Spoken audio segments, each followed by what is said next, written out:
The left is racist, the right is racist. Everyone's pointing fingers, but who's telling the truth? Today on 10 Minutes of Truth, we are breaking down the real evidence, the receipts from both sides, and the media manipulation that keeps Americans divided. Get ready, this one is going to rattle some cages. You're listening to Barrett and Baxa. Real stories, raw takes, and the slow, strange death of traditional media. So, Bob, there are two big sort of racial finger pointings going on. One's the young Republicans and that big long text message that they said, that text thread, and then also this Senate candidate from Maine who got the Nazi tattoo. Correct. And if I remember correctly, they were screaming, people on the left were screaming about Pete Hegseth and his alleged Nazi tattoo, which has been debunked over and over. It's a Christian tattoo. It has absolutely no connection to the Nazis whatsoever. But we're going to kind of break down how I see a major difference in the reaction when a Republican does something bad. You'll see Republicans denouncing the guy. Also, every single Republican is going to be asked by the media, do you denounce this person? But when the left does something wrong, which happens about 17 times a day, they circle the wagons, they refuse to denounce, and they say, oh, that has nothing to do with me. That's just one guy. And that's what we're seeing happening here. And it looks like these young Republicans now are basically banished. I mean, let me give you a breakdown. So if you don't know, these are young Republicans. That's an organization, actually, sort of a below the Republican Party, and they're sort of trying to bring the up-and-coming conservatives up through the ranks. Well, these young Republicans were caught sending objectionable texts held in a private group chat that spanned 7 months and included racist, anti-Semitic, violent, and misogynistic remarks. That is, according to Politico. Politico is the news organization that broke the story. I would love to know who leaked it, because clearly it had to have been leaked by someone in the chat, and that's pretty nefarious to be involved in a group chat. And instead of saying, hey guys, this is getting crazy, let's, stop this. No, they leak it to Politico, and the fact that they sent it to Politico, which is a radical far left propaganda site, like it doesn't get any further left. It cracked me up. I heard on MSNBC them referring to Politico as nonpartisan. No, Politico is radical far left. So if I find out about something, it says a lot when you look at where did I leak it? Did I leak it to the New York Post, which is conservative, or did I leak it to Politico, which is a left-wing site? So I almost wonder what was the agenda of the person who leaked it. That is a good point. And my understanding, or at least what I have read, is that there was some sort of infighting. There was sort of a battle for power within this Young Republicans organization. And it was one of the people that either won or lost that sort of leaked it to make the others look like they really are. I don't have a problem with leaking it. I mean, there were multiple times throughout this text thread that people were saying, hey guys, stop talking about this on this text thread. And they didn't stop. They just doubled down on some of their comments. And I want to put up, you're looking at, if you're looking on YouTube right now, you're looking at some of the comments. I'm putting them up on the screen for you here. Not great stuff, bad. Embarrassing stuff. It was bad. And I think that these people should be kicked out of the party. And in fact, that has happened in some of these cases. There's a guy who was one of the nominees for a position within the administration. Let me call this up real quick. This guy, and he's going to lose. He has already lost that. So he already had to drop out. Yeah. There are consequences happening, unlike the Democrats who are running a guy in Virginia who literally wished for children to die in their mother's arms so political positions would change. This is literally what this absolute scumbag did. He wished for a woman's children to die in her arms so then her husband would change his political opinions. It does not get any worse than that.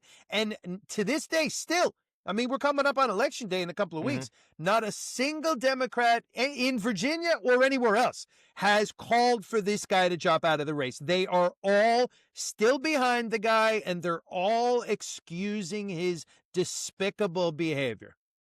And the opposite has happened on the right with the Young Republicans controversy. This guy and Politico themselves had to report this, that Paul Ingrassia withdrew his nomination to lead the Office of Special Counsel a day after Politico reported a slew of inflammatory blah, blah, blah. So they're saying a day after, one day, it took one day for this guy to be pressured to just drop out of the running for this Office of Special Counsel position. So it happens quickly in the Republican Party. It doesn't happen at all in the Democrat Party, it seems.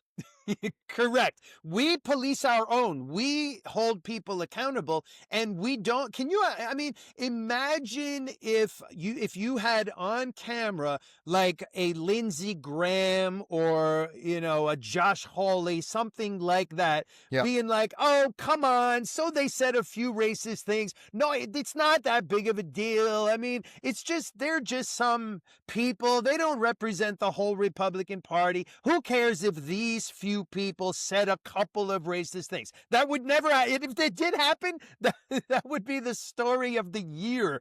Josh Hawley excuses racism.